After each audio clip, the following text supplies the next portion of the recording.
निकालेंगे तीसरा पॉइंट 20 का 24। उसी दिन जो सप्ताह का देखो ध्यान से सुनना इसको ना। उसी दिन सप्ताह का पहला दिन था, मतलब उस दिन यीशु मसीह मरियम से पहले चेलों से मिला, दोनों चेलों से मिला रिजरेक्शन के लिए। दूसरा मरियम की आंखों को खोला, है ना। मरियम ने विश्वास किया, आंखों खोलने के बाद उसके बाद भी विश्वास कर रही है। आगे पढ़ेंगे तो मिल जाएगा ना, है ना। उसके बाद उसी दिन शाम को, अब उस दिन एक घटना और घटी, लेकिन मैं आपको बता दे रहा हूं, थोड़ा हल्का सा बताऊंगा। यीशु मसीह परमेश्वर के पास गया, वो छूती है, ऐसे पकड़ने के लिए करती है। तो मरियम को क्या करता, वो मना करता है, बोलता मत छू, अभी मैं पिता के पास जाऊंगा और वहां से वापस आऊंगा, तब, उसके पहले नहीं छू सकती, है ना, क्योंकि वो पवित्र है और उस पवित्रता को क्या कर रहा था, पिता के पास लेके जाने वाला था। चलिए अब पढ़ना। उसी दिन कब, कौन से वचन से पढ़ रहे हैं? 19 से पढ़ रहे हैं। उसी दिन जो सप्ताह का पहला दिन था, जो सप्ताह का पहला दिन था, संध्या के समय, शाम के समय, जब वह द्वार जहाँ चेले थे, द्वार बंद जहाँ चेले थे, यहूदियों के डर के मारे हाँ, बंद थे, दरवाजा बंद था और कमरे के अंदर जैसे अपन लोग हैं वैसे थे। तब यीशु एक आया, मिनट, दरवाजा बंद था और जैसे हम लोग बैठ के बात कर रहे हैं, चर्चा कर रहे हैं यीशु के बारे में, वैसे ही वहां पर होता। तब क्या होता है? तब यीशु आया और उनके बीच में खड़ा होकर हाँ, उससे कहा, तुम्हें शांति मिले। तब यीशु आया। दरवाजा बंद है तो आया कैसे भाई?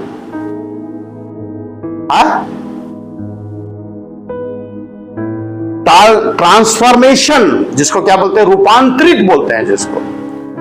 यीशु के पास वो बॉडी है, फिजिकल भी बॉडी है, फिजिकली अपने आप को फिजिकली भी प्रकट कर सकता है, और ट्रांसफॉर्मेशन मतलब रूपांतरित वाली भी बॉडी है, वो उसमें आया। किसमें आया, है ना। द्वार बंद है तब अंदर आया। अंदर आने के बाद, अब ये देखो सबसे बड़ा बात है, अगर थोमा उस समय रहता तो आपको क्लियर नहीं होता पॉइंट, इसलिए थोमा वहां नहीं था। समझ में आया? द्वार बंद था और थोमा वहां नहीं था और यीशु अंदर आया तो क्या होता है फिर? उनके बीच में खड़ा होकर कहा, तुम्हें शांति मिले। तुम्हें शांति मिले। वे लोग तो सब जान गए, लेकिन आज हम लोगों के लिए थोमा की जरूरत है।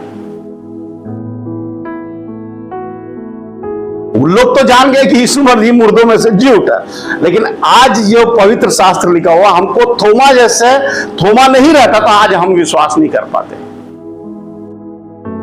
यहां महसूस करना है ना। हाँ, फिर आगे। और यह कहकर उसने अपना हाथ और अपने पंजर उनको दिखाए। तब चेले प्रभु को देखकर आनंदित हुए। जब देखे, अरे बाप रे, चेले देखे ये सचमुच में यीशु जीवित हो गया है, अपना पंजर और अपना हाथ जो है उसको दिखाए, तो देखकर बड़े आनंद हो गए, है ना। यहाँ विश्वास नहीं किया, इन लोग क्या किए, विश्वास पहले ही कर चुके थे, अभी ये क्या हो गए, आनंदित हुए, है ना। फिर आगे। फिर यीशु ने उनसे कहा, तुम्हें शांति मिले। जैसे पिता ने मुझे भेजा है, वैसे ही मैं भी तुम्हें भेजता हूँ। यह कहकर उसने उन पर फूंका और उनसे कहा, पवित्र आत्मा लो, जिनके पाप तुम क्षमा करो, वे उनके लिए क्षमा किए गए हैं। पवित्र आत्मा कहाँ आया? पवित्र आत्मा कहाँ पर आया? पवित्र आत्मा कब मिला चेलों को? यहाँ बहुत बड़ा कंफ्यूजन है, बहुत बड़ा कंफ्यूजन। यहाँ पर पढ़िए उसको, वो पढ़िए। उनसे कहा, तुम्हें शांति मिले। जैसे पिता ने मुझे भेजा है, वैसे ही मैं भी तुम्हें भेजता हूँ। यह कहकर उसने उन पर फूंका और उनसे कहा, पवित्र आत्मा लो। पवित्र आत्मा लो किसको बोला है?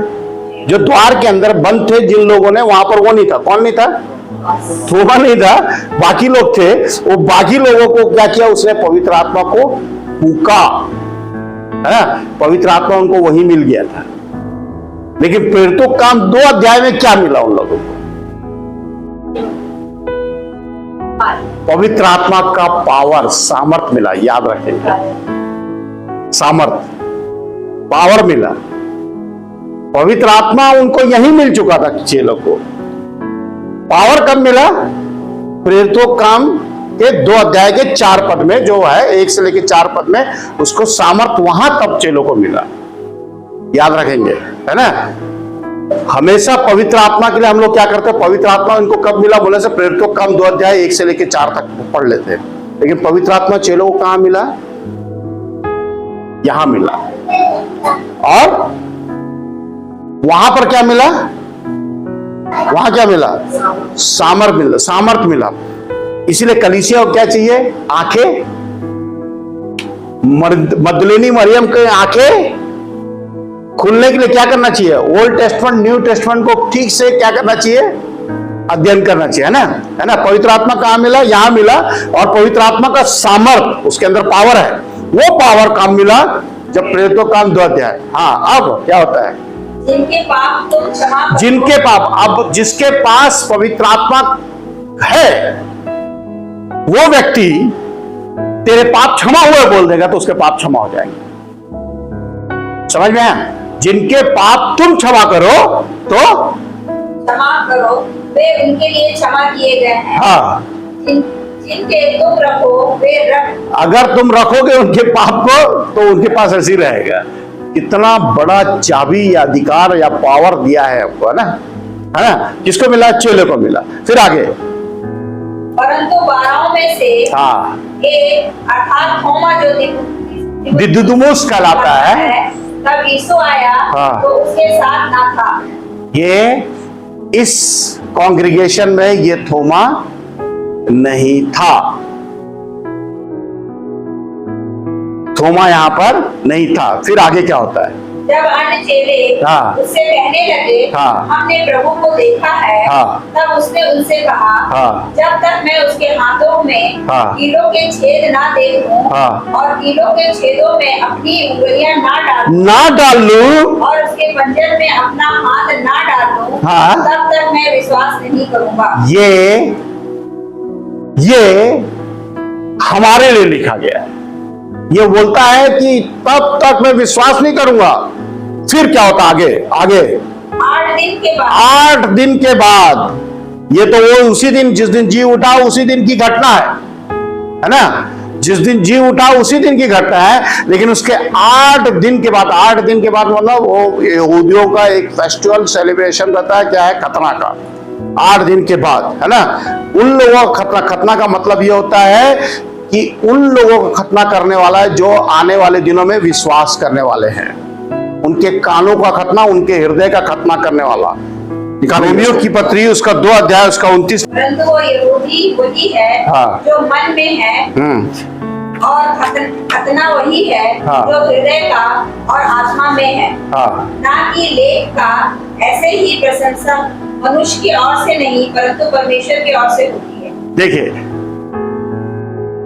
हृदय का खतना, तो यहां पर 8 दिन के बाद जो आ रहा है यीशु मसीह, वो आने वाले अन्य जातियों के लिए आ रहा है ना।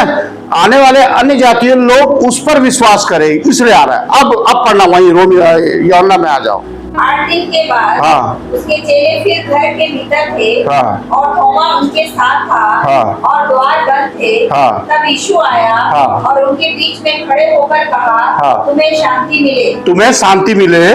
तब उसने थोमा से कहा, अपनी उंगली यहाँ ला कर डाला। ये क्या कर रहा है, डालने बोल रहा। मतलब जब हम लोग कई बार जब हम एक बंद कमरे में बैठे रहते हैं और जब परमेश्वर का वचन पवित्र आत्मा के द्वारा प्रचार किया जाता है, तब क्या होता है, हम यीशु की उपस्थिति को महसूस करते हैं।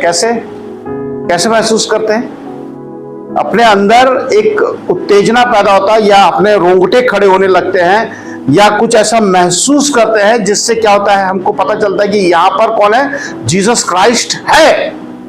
और ये आज के डेट में बहुत कम है ना। तो ये वही बात वहां बताना सिखा रहा है कि अपनी उंगली मुझ पर, मेरे अंदर डाल, मेरे पंजर में डाल, और अपनी उंगली यहाँ लाकर मेरे हाथों को दे, हाँ, और अपना हाथ लाकर मेरे पंजर में डाल, और अविश्वासी नहीं, हाँ, परंतु विश्वासी हो। अविश्वासी नहीं परंतु क्या हो जा, विश्वासी हो जा। यहां पर भी द्वार बंद था, और यीशु क्या किया? अंदर आ गया। मतलब उसके लिए कोई रुकावट नहीं है। ऐसा क्यों? ऐसा क्यों? लूका रचित सुसमाचार 36 से पढ़ना तो। हाँ 24 का। वे ये बातें कह ही रहे थे कि वह आप ही उनके बीच में आ खड़ा हुआ। हाँ। और उनसे कहा, तुम्हें शांति मिले। परंतु वे घबरा गए और डर गए और समझे कि हम किसी भूत को देख रहे हैं। देखिए, घर के अंदर जैसी द्वार खुला, अंदर आ गया, बात कर रहा है, तो क्या सोच रहे हैं लोग? भूत आ गया। फिर आगे उसने उनसे कहा, क्यों घबराते हो? और तुम्हारे मन में क्यों संदेह उठते हैं? मेरे हाथ और मेरे पांव देखो कि मैं वही हूँ। मुझे छूकर देखो। क्योंकि आत्मा के हड्डी मांस नहीं होते जैसा मुझ में देखते हो। पता, आत्मा में है लेकिन हड्डी और मांस नहीं है, मगर दिख रहा है उन लोगों को। यह है एक जो आदम को मिला हुआ बॉडी, जिसको उसने इस बॉडी में कन्वर्ट कर लिया था। समझ में आया? और यीशु ने इस बॉडी से वापस कौन से बॉडी को ला लिया? आत्मिक बॉडी को पैदा कर दिया। और जो हम लोग विश्वास कर रहे हैं आज की डेट में, हमारे अंदर जिस दिन विश्वास करते हैं तो उस बॉडी का जन्म होता है अंदर से। समझ में आया? है ना? फिर से पढ़ना उसको, तब समझोगा। मेरे हाथ और मेरे पांव को देखो कि मैं वही हूं, मुझे छू कर देखो, क्योंकि आत्मा की हड्डी और मांस नहीं होता जैसे मुझ में देखते हो। यह कहकर उसने अपना हाथ पांव दिखाए। मतलब हाथ पांव है लेकिन उसमें मांस और हड्डी नहीं है, मगर वो क्या है? ट्रांसफॉर्मेशन वाला बॉडी है, या रूपांतरित बॉडी है। वो कौन सी बॉडी है?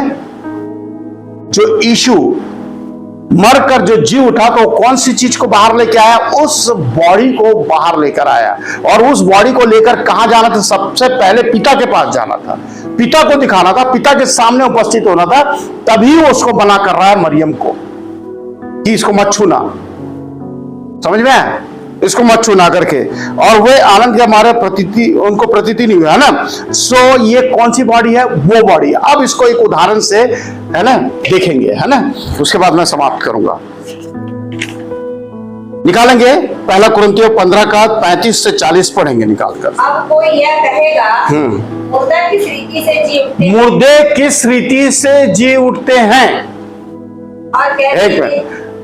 अब कोई ये कहेगा मुर्दे किस रीति से जी उठते हैं, ध्यान रखेंगे। फिर आगे, और कैसी देह के साथ आते हैं? कैसी देह के साथ आते हैं? फिर, हे निर्बुद्धियों, पढ़ते जाना इसको लंबा। जो कुछ तू बोता है, जो कुछ तू बोता है, क्या करता है? एक मिनट। जो कुछ तू बोता है, देखिए पौलुस प्रेरित जिस चीज को समझा रहा है लोगों को, उसके सामने, उन लोगों के सामने एक ऑब्जेक्ट है, उस ऑब्जेक्ट को दिखाकर समझा रहा है। इसीलिए जब हम देखते हैं कोई भी चीज को, जब हम देखते हैं तो इस बात का ध्यान रखना चाहिए कि हम कैसे देख रहे हैं उसको। मसीह जैसे देख रहे हैं, या मनुष्य की रीति में देख रहे हैं, या पापियों के तौर तरीके से देख रहे हैं, किस तरीके से देख रहे हैं, ये हमारे लिए इंपॉर्टेंट होता है। तो पौलुस प्रेरित ये समझा रहा है। आप पढ़ना।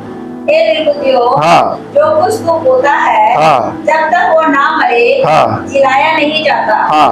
और जो तू बोता है, हाँ। वह देह नहीं, हाँ। जो उत्पन्न होने वाली है, हाँ। परंतु दाना है। नीरा दाना है, चाहे गेहूं का, चाहे चाहे किसी और अनाज का। हाँ। परंतु परमेश्वर अपनी इच्छा के अनुसार उसको देह देता है। मतलब जो पेड़ है, पेड़ का दाना, अगर गेहूं का दाना आप बोए तो उसका बॉडी कैसे बाहर आता है?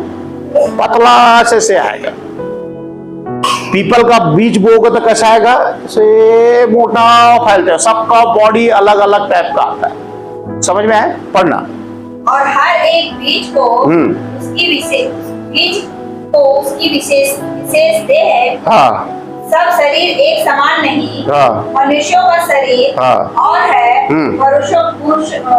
पशुओं का शरीर और है, पक्षियों का शरीर और है, मछलियों का शरीर और है, स्वर्गीय देह है, और पार्थिव देह भी है, परंतु स्वर्गीय देहों का तेज और है और पार्थिव का और, सूर्य का तेज और है, चंद्रमा का तेज और है। यहाँ पर आत्मिक देह के बारे में भी लिखा हुआ है, आगे है ना, पढ़ लेना घर में जाके। तो मतलब यीशु की कौन सी देह उठी जी? कौन सी देह उठी? स्वर्गीय देह, आत्मिक देह जी उठी। वैसे ही हम लोग भी जब मरेंगे तो कौन सा देह जी उठेगा? जो आज विश्वास करके जो देह को आप बोल रहे हो, समझ में आया? आज आपने विश्वास किया तो आपका नया जन्म हो गया। नया जन्म होने के बाद मतलब आपका आत्मा का जन्म हो गया। आप उस आत्मा को आप पोषित करते हो। जैसे एक उदाहरण और दूंगा तब समझ में आएगा, निकालेंगे। यूहन्ना रचित सुसमाचार उसका 12 का 24 को ही पढ़िए। मैं तुमसे सच सच कहता हूँ, मैं तुमसे सच सच कहता हूँ। ये कब बोल रहा है? यीशु मसीह मरने से पहले। हाँ, कि जब तक गेहूं का दाना भूमि में पड़कर मर नहीं जाता, वह अकेला रहता है। वह अकेला रहता है, फिर परंतु जब मर जाता है तो बहुत फल लाता है। अब मैं आपसे पूछना चाहता हूँ एक सवाल। गेहूं का दाना को जब आप बोते हो, क्या उसके अंदर आप जड़ देखते हो, तना देखते हो, पत्ता देखते हो, डालियां देखते हो, बीज देखते हो, फूल देखते हो या फल देखते हो? नहीं, वो सिर्फ दाना है। वो सिर्फ क्या है? दाना है। लेकिन जब उसको बोते हैं तो 6 हफ्ते के बाद ये बाहर आता है। कहां से? उसी दाने में से, है ना? उसी दाने में से क्या होता है? जब उसको बोते हैं तब वो क्या होता है? बाहर आता है। लेकिन उसके अंदर है लेकिन वो क्या हो रहा है? दिख नहीं रहा है। वैसे ही हमारा ये बॉडी है, एक बीज है और बीज खराब हो चुका था। आदम ने इस बॉडी को, इस बीज को क्या कर दिया? खराब कर दिया। अब खराब कर दिया तो यीशु ने इस बीज को आकर क्या किया? ठीक किया। और इसके अंदर से क्या कर रहा है? वो 7 प्रकार की बातों को बाहर निकाल रहा है। 7 चीजें है वो। बॉडी मतलब जड़, तना, डालियां और फूल, फल, बीज, पत्ते, है ना? ये एग्जाम्पल दे रहा प्रभु यीशु मसीह वहां पर, है ना? एक एग्जाम्पल दे रहा। वैसे ही जैसे जब हम यीशु पर विश्वास करते हैं तो अपनी इस देह को क्या कर देते हैं? मार देते हैं और जमीन में गाड़ देते हैं, है ना? और हमारे अंदर से वो आत्मिक देह जी उठता है और वो देह जो है आत्मिक देह है। समझ में आया? और वही क्या होगा? जिस दिन आप और मैं मरेंगे वही देह हमारी क्या होगी? स्वर्ग में रहेगी। ये देह नहीं है। इसलिए मांस और लहू परमेश्वर के राज्य के वारिस नहीं होंगे। इफिसियों की पत्री में उसका 6 अध्याय में लिखता है, मांस और लहू परमेश्वर के राज्य के वारिस नहीं होंगे। मांस और लहू क्या है? हमारा ये बीज है। ये भी बहुत इंपॉर्टेंट है। ऐसे नहीं कि इसको कई बार इसको बोलते हैं, अरे देह के लिए क्या करना? भैया आप इसको जैसे जैसे मोल्ड करोगे वैसे वैसे क्या होगा? आपका आत्मा का शरीर और आपका वो उसका बॉडी, उसका हाथ पैर बनेगा, सब कुछ।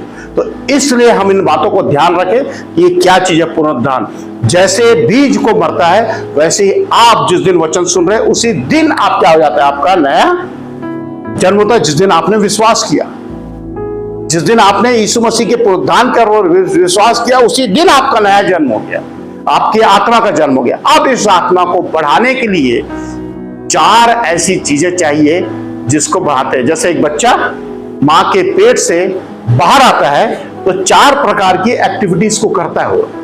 पहला वो कैसे चलता है? खाता क्या है? मां का दूध पीता है। पहले वो क्या करता है? मां का दूध पीता है। और चलता कैसे है? चलना पलटी मारता है, फिर उसके बाद पेट से चलता है, फिर घुटने से चलता है, फिर उसके बाद पैरों से चलने लगता है ना? वैसे ही हम भी परमेश्वर जब नया जन्म होता है तो हम आत्मिक दूध, पहला पत्रस उसका 2 अध्याय, उसका 2 पद है क्या? जन्मे हुए बच्चे के समान निर्बल आत्मिक दूध की लालसा करो ताकि उसके द्वारा उद्धार पाने के लिए बढ़ते जाओ। देखिए ये है साल्वेशन। उद्धार क्या है? उद्धार जिस दिन आपने यीशु मसीह के मृतकों में से जी उठने को देखा जाना, उसी दिन आप उद्धार में आ जाते हो। तो यहां पर लिखता है नए जन्मे बच्चों की नाई, नए जन्मे में बच्चों की नाई, निर्मल दूध, निर्मल आत्मिक दूध, यहां पर आत्मिक दूध जोड़ा है। आत्मिक दूध मतलब परमेश्वर का वचन एज इट इज, जैसा है वैसे आपको बच्चों की जैसे लेना है, पहले लेना सीखना है। लेकिन जब बच्चा थोड़ा सा बड़ा होता है तो माँ क्या करती है, उसको खाने को एक चावल लेके आएगी, ऐसे ऐसे पीस के ऐसे ऐसे करके थोड़ा दाल डालेगी और उसको देगी, खिलाएगी, है ना। अब उसके बाद वचन को क्या करना है, थोड़ा से मरोड़ना है ना, थोड़ा से मरोड़ना है। फिर उसके बाद थोड़ा और हार्ड करेगी, फिर उसके बाद उसको खाना देने लगी और टेस्ट लेके खाने लगता है। तो यहां पर वही बोला, नए जन्म है आत्मिक, निर्मल आत्मिक दूध की लालसा करो, ताकि मतलब वचन जितना ज्यादा ले सकते उतना ज्यादा लो, ताकि उसके द्वारा उद्धार पाने के लिए बढ़ते जाओ और आखिरी में याजक बन जाओ। प्रभु जो है हमारा सब जानता है। तो आइए एक दो वचन और पढ़कर समाप्त कर दूंगा, क्योंकि कंप्लीट कर देना अच्छा है ना। मैं पढ़ रहा हूं, आप लोग ध्यान से सुनेंगे, है ना। इब्रानियों की पत्री 5 अध्याय उसका 11 पद है। इस विषय में हमें बहुत सी बातें कहनी है जिसका समझना भी कठिन है, इसलिए कि तुम ऊंचा सुनने लगे। क्या ऊंचा सुनने लग गए, क्या ऊंचा सुनने लग गए बताइए। आज के हिसाब से हम लोग ज्ञान में इतने आगे बढ़ गए हैं कि ये सब बातें हमारे दिमाग में चढ़ता नहीं। ये है ऊंचा सुनना, समझ में आए। आज के हिसाब से हम लोग ज्ञान में मतलब सांसारिक ज्ञान में इतना आगे चले आ गए कि हम इन बातों को समझ नहीं पाते, है ना। इसका मतलब समय के हिसाब से तो तुम्हें गुरु हो जाना चाहिए था, तो भी यह अवश्य है कि कोई तुम्हें परमेश्वर की वचनों की आधी शिक्षा फिर से सिखाए, और ऐसे हो गए हो कि तुम्हें अन्य के बदले अब तक दूध ही चाहिए। मतलब हमको क्या चाहिए, वो वाला जो नया, वो जो पहला पत्रस 2 अध्याय पढ़े थे ना, 1-2 अध्याय का 2 पद है ना, वो ही चाहिए हम लोग। आशीष, प्रभु आपको आशीष देने वाला, प्रभु ये करने वाला, वो करने वाला, यही चाहिए हम लोग। यहाँ पर वही बता रहा है, मैं नहीं बता रहा हूं भाई, है ना, ये वचन बता रहा है। क्योंकि दूध पीने वाले बच्चों को तो धर्म की बातों की तो पहचान नहीं होती। दूध पीने वाला बच्चा क्या कुछ पता है, वो उसको, वो जो अपना छोटा वाला बच्चा जो है युवान, उसको ये सब कुछ पता नहीं, वो खेलता कूदता है अपना, है ना। तो धर्म है ना, उसको क्या है, क्या बोलते हैं, धर्म की पहचान नहीं होती क्योंकि वह बालक है ना। पर अन्य सियानों के लिए जिनकी ज्ञान इंद्रिय अभ्यास करते करते भले बुरे में भेद करने के लिए पक्के हो गए हैं। हमारे पास क्या है, ज्ञान इंद्रियां हैं, हमारे पास 5 सेंसेस है, और उन सेंसेस से हम जान जाते हैं कि क्या अच्छा है, क्या बुरा है, क्या करना, क्या नहीं करना, ये सब चीज हमको क्या है, पता है ना। इसलिए हमें क्या जाना चाहिए, तो ये पुनरुत्थान जो है, ये इसको जो व्यक्ति जान गया, 3 बातें बताया था। पहला, पुनरुत्थान की पहली बात ये थी कि तुरंत देखकर उन लोगों ने विश्वास कर लिया। दूसरा, मगदलेनी मरियम को एक कलीसिया के रूप में दर्शा रहा है कि कलीसिया को इसकी शिक्षा निरंतर क्या करना चाहिए, देना चाहिए, ताकि उसकी आंखें खुलती रहे। तीसरा, जो मैच्योर लोग हैं और जो आने वाले लोग हैं, उन लोगों को यह पता होना चाहिए कि हमारी एक आत्मिक देह है और उस देह को पोषित करना है हमें, ना कि इसको। इसके द्वारा ही वो क्या होगी, पोषित होगी, है ना। ये क्या है, बीज है। ये देह क्या है, बीज है। जैसे गेहूं के दाने के अंदर में जड़ है, तना है, डालियां हैं, पत्ते हैं, फल फूल है, फल है और बीज है। वैसे ही हमारे अंदर 7 प्रकार की आत्मा है। परमेश्वर की आत्मा, बुद्धि की आत्मा, ज्ञान की आत्मा, परमेश्वर समझ की आत्मा, युक्ति की आत्मा, पराक्रम की आत्मा और परमेश्वर की भय की आत्मा। ये 5 आत्मा हमारे अंदर है। उसको हमको क्या करना है, जीवित करना है। प्रभु इस वचन से आशीष देने पाए। आइए हम अपने सरों को झुकाएंगे, प्रार्थना करेंगे। Thank you father, thank you Jesus, thank you Holi spirit. धन्यवाद देते हैं प्रभु आज के इस वचन के लिए। परमेश्वर पिता, आपने इन वचनों से परमेश्वर पिता कई बातों को हमें सिखाया परमेश्वर पिता। प्रभु सचमुच में परमेश्वर पिता, हम आज अगर हम अपने आप को यहाँ इस स्थान पे देखते हैं प्रभु, तो आज भी हम एक बच्चों के समान हैं परमेश्वर पिता। हमें बहुत सी बातें परमेश्वर पिता भी सीखनी और समझनी और बढ़नी है प्रभु। और जब तक तेरा दूसरा आगमन ना आए प्रभु, और जब तक हम इस पृथ्वी पे है प्रभु, तब तक हम तेरे वचनों को सीखे समझे और प्रभु जी अपने आप को तेरे सामने खड़े होने के योग्य बनाए परमेश्वर पिता। हम धन्यवाद देते हैं इन परिवार के लिए प्रभु जी, और इन यहाँ पर किए गए हर एक इंतजाम के लिए परमेश्वर पिता। इस परिवार को परमेश्वर पिता आप आशीर्वाद दीजिए, ऊंचा करिए। जो लोग यहाँ आए प्रभु, जो वचन सुन रहे प्रभु जी, उन्हें परमेश्वर पिता अपनी सामर्थ्य से, अपने भय से, अपनी अनुग्रह के ऊपर रखकर परमेश्वर पिता उनकी आवश्यकताएं, जरूरतें, हर एक बातें यीशु आपके नाम से पूरी होने पाए। और परमेश्वर पिता इस बीज को परमेश्वर पिता हम ठीक करें, ताकि हमारी आत्मिक देह परमेश्वर पिता पोषित होने पाए। धन्यवाद प्रभु, आपने प्रार्थना सुना, उत्तर दिया। यीशु नासरी के नाम से मांगते हैं, आमीन। Praise the Lord.